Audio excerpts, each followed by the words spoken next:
The final Halloween of my trick-or-treating years was fast approaching. I was 15 and I was determined to make it memorable.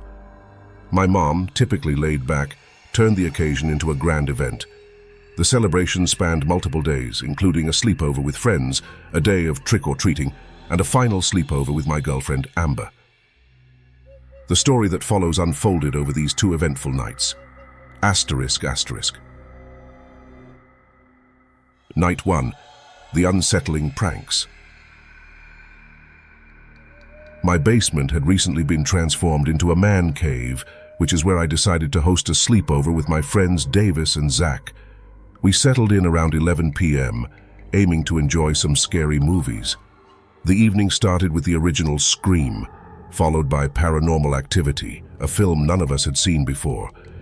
During Paranormal Activity, the motion-activated light in the backyard kept flickering on. It disrupted the eerie atmosphere we were trying to build, so I decided to investigate. I paused the movie and waited for the light to go out. This happened several times before I finally decided to check the backyard with Davis and Zach. Upon reaching the back door, we realized the light was off again, and we couldn't spot any intruders. Convinced it was just a group of kids playing pranks, we returned to the man cave. Late into the night, with the movie paused, we were engaged in conversation. Suddenly, the house plunged into darkness as the power went out. This was highly unusual, as the power typically only went out during storms. It was a clear night with no storm in sight. I instructed Amber, who was accompanying me upstairs, to stay while I went to investigate the cause. I was growing uneasy, recalling the previous night's peculiar events. The generator was located in the backyard, and as I opened the sliding door, I felt an unsettling presence. The dim light of the man cave poured out into the darkness, and I could see the motion-activated light which had been turning on and off inexplicably. Standing in the eerie backyard, I began to feel watched, although the only sound was the chirping of crickets. That's when I heard a twig snap. We both froze and stared into the forest at the edge of the yard. No one was visible, but the feeling of being watched persisted. As we hurried back inside, my anxiety grew. Amber and I discussed the previous night, and I resolved not to go back outside. Despite our fear, we decided to brave the situation together. We huddled in the dark man cave, with Amber texting 911 while we heard an unnerving silence. Then the basement door creaked open. Footsteps approached, echoing in the hallway. Amber's breathing was too loud, so I covered her mouth, trying to suppress our presence. The footsteps seemed to be drawing closer, and I contemplated the grim possibility of a fight. The tension was unbearable, and minutes felt like hours. The basement door opened, and I heard the intruder's footsteps on the stairs and in the hallway.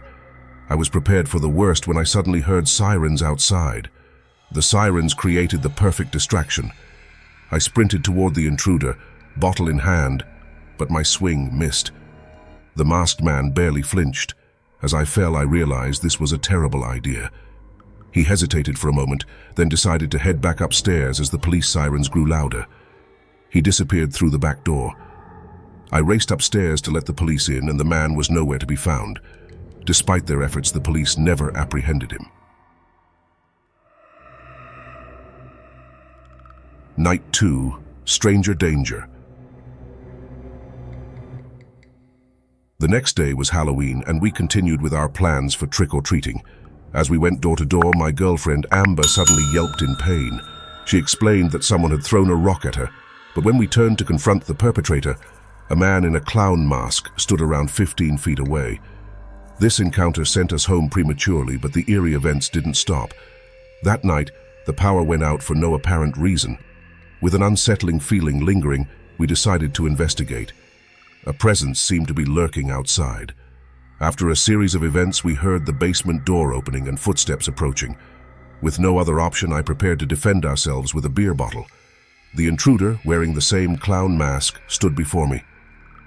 After a tense moment, he ran back upstairs and disappeared through the back door. We promptly called the police, but the man escaped again.